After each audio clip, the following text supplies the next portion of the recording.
stuff. I actually think there's some connections to some of the work that's being done with this plasmoid implosion technology, the stuff that Randall's been looking into that's coming back to talk a little bit about.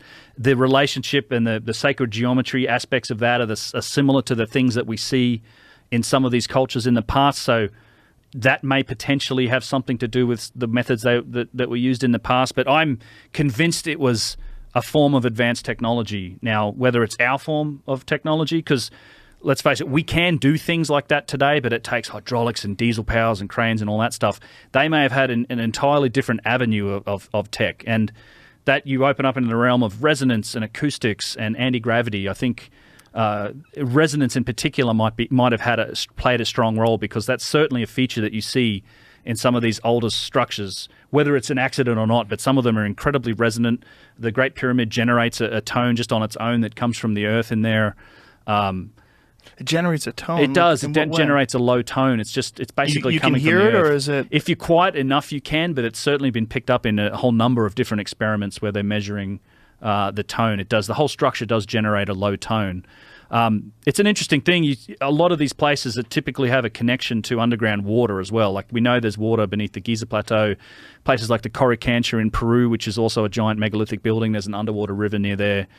We always see some form of flowing water associated with it. Whether or not that has something to do with it, I don't know. But it's just in that realm of, I think it's the answers lay in realms of science that are outside of our current understanding, that we should be approaching with an open mind, because we might ultimately learn something from it if we do. Instead of just dismissing it, putting it in a box and said, you know what, we're superior to every civilization that's lived before. Right. They're primitive. They did it with primitive methods.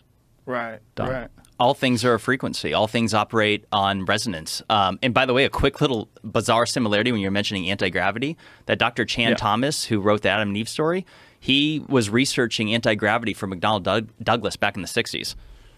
Listen, so Jamie, put that back up, please.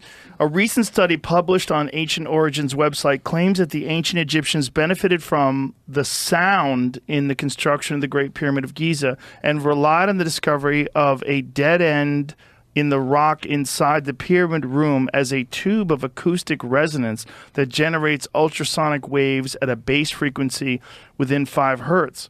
This raises the questions of the importance of ultrasound for the ancients, and can we find the use of sound waves between ancient cultures elsewhere in the world?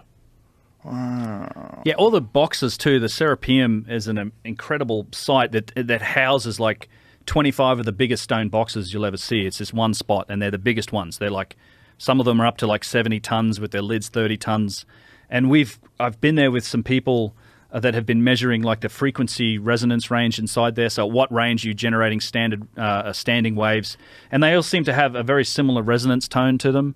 So it's an interesting experiment. Like you can stand inside a water tank or a concrete room and find a resonance. But it's interesting to go and actually analyze those aspects of these ancient structures and to speculate, maybe has this got anything to do with what they were made for? Because these are giant precision-made boxes made from syenite and granite that are perfectly flat and square, and they're just massively solid.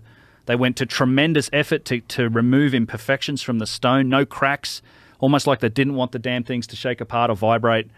Well, it's just the sheer scale of them. Like it flies in the face of logic. Like the actual archaeologists that want to lock this down and try to come up with some sort of a conventional reason and, some sort of an explanation that we can all get behind. Oh, they used pulleys and pushed them on logs. Like, shut the fuck up. Yeah. Just shut the fuck up. What you're saying doesn't even make any goddamn sense. It's way more likely that there was incredibly sophisticated technology that existed, and it's way more likely, in face of the evidence of the Younger Dryas impact theory, that shit was wiped out.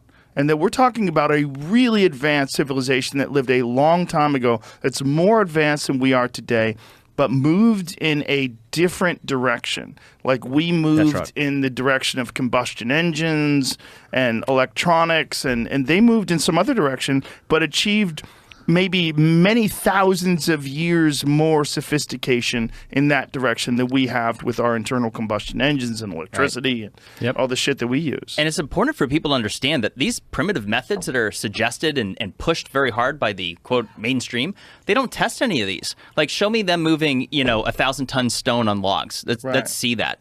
They don't show, they've never cut one single box, like you said, in half, or even completed one single average size box, or any box. And when I say box, I'm talking about a stone block with the primitive methods. Well, you have shown that they've moved that 1,000-ton stone. Right. The Thunderstone, yeah. But there's no, again, they weren't using railway tracks and ball bearings. And a ball bearings. Sophisticated, but also the way it's constructed, it's just a rock. It's not like this amazing obelisk that's carved out of a mountain 1,000 miles away. It's not, there's nothing like that. Right.